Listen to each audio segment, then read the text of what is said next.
Okay, I've been watching with great interest the whole thing about the Prop 8 hearing in California. And let me get this adjusted correctly. There you go. I'm a little off that way. All right, there we are. Anyway, I've been watching it, and I noticed Maggie Gallagher said, quoted a Heritage Foundation piece about how the supporters of Prop 8 have been harassed and lost their jobs and their source of income, and they've received death threats and everything else. And I wrote to her via email, and I posted on my blog and said, you know what?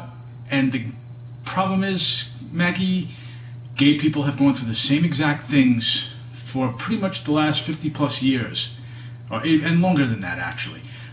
And the thing is, we haven't just gotten death threats. We've been killed and murdered because we're gay.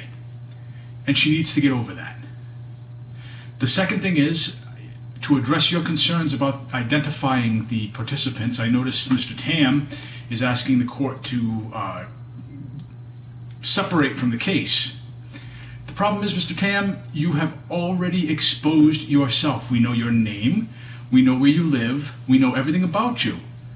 So what did you think was going to happen? My guess is, on this whole Prop 8 thing, I'm thinking that the court will more than likely overturn Prop 8.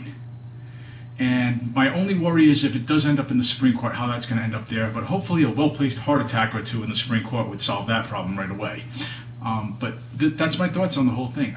I'm just sickened by the attitudes of Maggie Gallagher, Brian Brown, Christopher the Whore Plant here on Rhode Island. Jesus fucking Christ, Christopher. Could you be any more fucking disgusting at this point? Because you are truly a whore. Whoever pays you enough money, you'll espouse their point, no problem. And that's what whores do. So keep that in mind, and that's my update for this week.